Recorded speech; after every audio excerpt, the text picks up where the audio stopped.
Okay, I know that this follow-up for my Ikea Markus new version is quite late.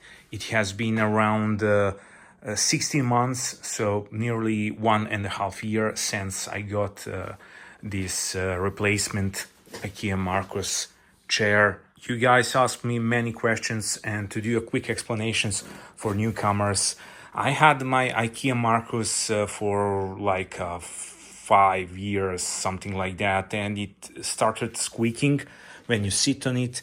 So I did activate the warranty which Ikea is giving, and they replaced it with a new Ikea Markus, a new unit. But the new unit is a bit different than older one, and we have a lot of reviews which are referring to that older version, and there are definitely changes with this one if I compare it to the previous one. And what is important to note that one of my good friends got Markus like 2-3 months after I got this replacement, and he called me to ask me regarding those quirks which I noticed on this one. So let's jump in and speak about all of them. The thing which is definitely different and not that much important is the rubber on the handles. The handles are not of importance for me because when I sit on my chair like this, I'm not touching them at all.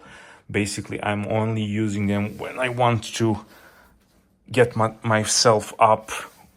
When I do like this, so I'm just going like this. So there is no importance for me regarding them. The rubber is more sticky, so there is a lot of oils from hand visible.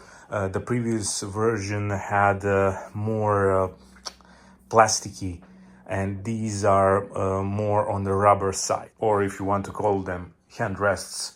And as they don't have any type of adjustment, there is no function in majority of cases, as you probably see here in my case. Let's go now about important things, and that is a cushion.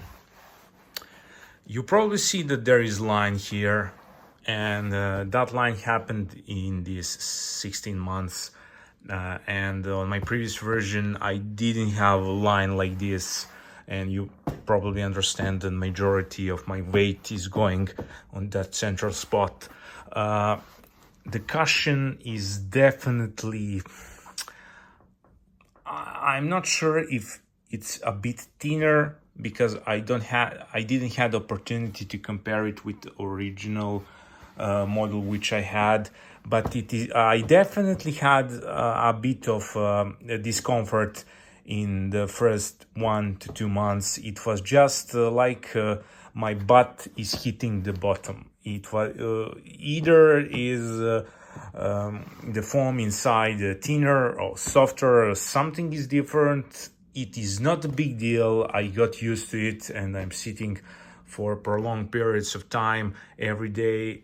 I don't have any problem. It is still a comfy chair, which I still recommend, but that is the major difference regarding that.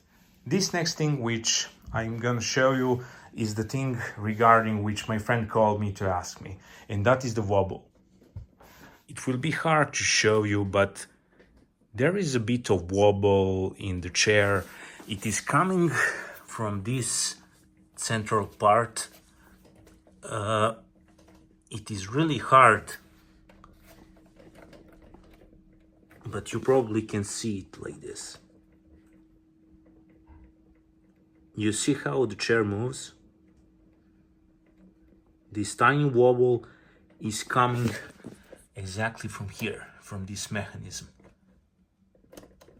Okay, I'm trying to move it really fast or slowly, but it is best to see it on this part here where the handles are.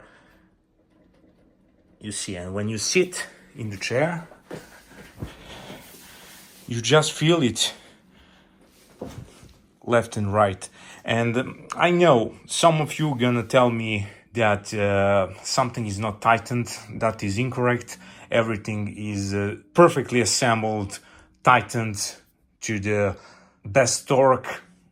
I'm really good with that, so there is no problem with that. So definitely something is different in manufacturing.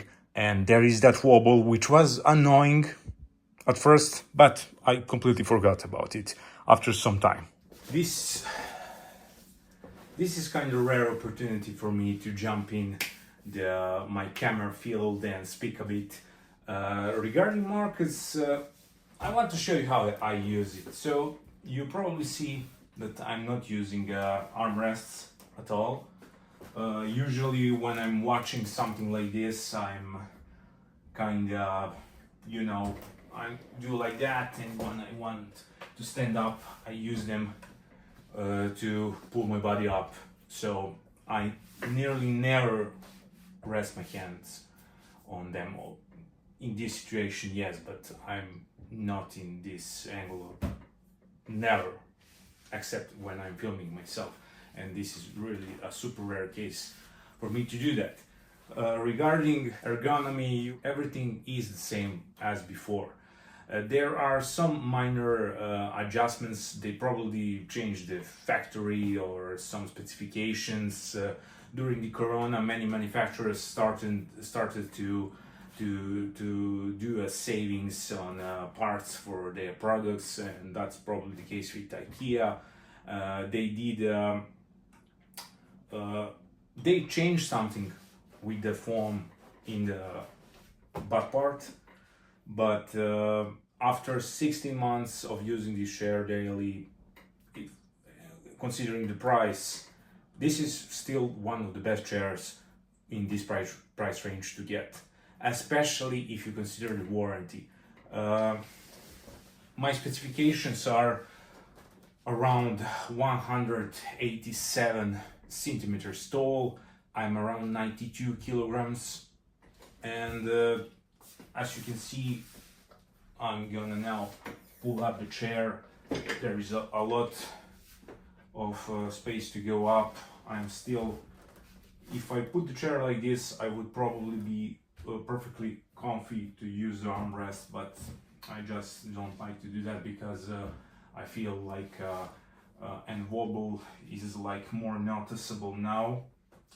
It can be annoying at this height, I must admit, but I'm not using it like that. It is nearly at the bottom, so something like this.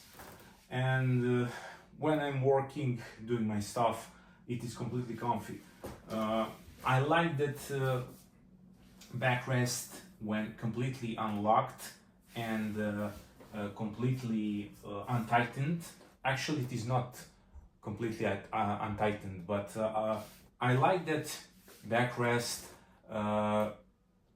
You can set up the resistance, and when I'm watching this, I'm perfectly fine to go in different position and have enough of resistance for my back. I can go more down, but I just choose to be in this position, and it is completely fine for my back. I'm not going down because you can set up the resistance. Overall, as I said at the beginning, really nice chair. I recommend it. Consider subscribing to my channel, help me grow. I really dream to get 100k subscribers. If you have question, comment, opinion, leave it down in the description. I read all of them. Until next time, see ya guys.